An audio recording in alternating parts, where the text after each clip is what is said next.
guys, it's Corinne with Divine Stewardship. I've been thinking about the different ways that we tend to struggle when we start budgeting, and a lot of people come to me and they don't realize how much money they spend on groceries. But I also get the big complaint that not only do we spend so much on groceries, but I wind up throwing away my groceries too. So I had the same issue when we started budgeting, when we were trying to stick to a certain number for our groceries, not including dining and takeout. I mean, just for groceries, just for meal planning. Long time in our financial journey when we first started, when we were really trying to tighten the budget, where we decided we were not going to be on the inside of a restaurant, we were not going to order in, we were going to make it a point to, even if it was like breakfast for dinner or something cute or something that did not require much thought, we were going to eat all of our meals at home. We would put into our budget for miscellaneous and leisure and entertainment. So maybe we would put, $75 a month on takeout. That included takeout or ordering or going to a restaurant, not just ordering in. So one of the things that I found to be super helpful was planning out my dinner meals for the week. Lunch has always been a little bit easier for me. We love cold cuts, so we have no problem with that. We love tuna and chicken salad and all those things. So doing like breakfast and lunch at home really was never really a thought, but dinner is what always added like a little bit of struggle of what are we going to make? How much is that going to cost? How can we cut cost with our budget for, a small time? It doesn't have to be forever. Obviously, we all know that chicken, turkey, things like that cost less than beef and pork and things like that. So we stuck to a lot of recipes with ground turkey, ground chicken, we use chicken breast.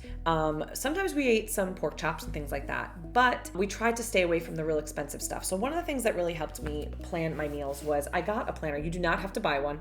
This is what I used, but I just wanted to show you that what it has on it is it plans every day what you're going to eat, what you're going to make for dinner. This helps because then when you write your shopping list, which is on the other side, I don't know if you can see that with the light, but your shopping list would be here. This eliminated a lot of the throwing away and wasting of groceries. Like we didn't feel like we were dumping every week produce and things that we didn't use, things that were going bad.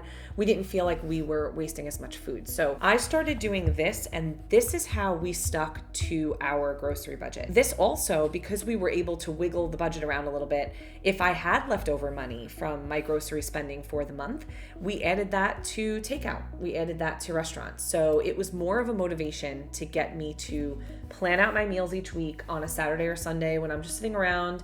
I had young kids at the time, younger than now. Obviously, they were like babies. So they would go to bed at a pretty early time. So I had some time at night before we started to watch our TV shows or before we decided to rent a movie or do whatever, I would go over the meals and see like what we can make for the week, do the grocery list. And now this gave me a really good idea of what my groceries would be in cost. And it allowed me to stick to it. So I don't think you need to purchase an item like this. I purchased this a long time ago. It was a pretty thick packet, pretty thick. And I still have a bunch left because there were times I just planned it on my phone, or I put it into my calendar on my phone, or I just used a piece of paper if I didn't have this near me. So it's not something you need to use, but it does include each day of the week, and it does include a shopping list. So I will include this in the information underneath this video. I'll include the link to that on Amazon, but again, you do not need to get that. You just need to be organized. The more you could be organized, the more you can organize where your money is going, how much you're going to spend, the more you can either roll that into a different category or throw that right to your debt.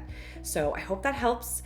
This really was a big part of tightening up the budget where we thought, well, how could we tighten it anymore? This was one of the ways that we did that. So I thought that would be helpful to the mamas out there trying to plan dinner. It also makes it a little less stressful when you already know what you're going to cook and you already know you have everything you need for it, rather than having to get out of work and go run to the store before you even get home and start prepping your meal.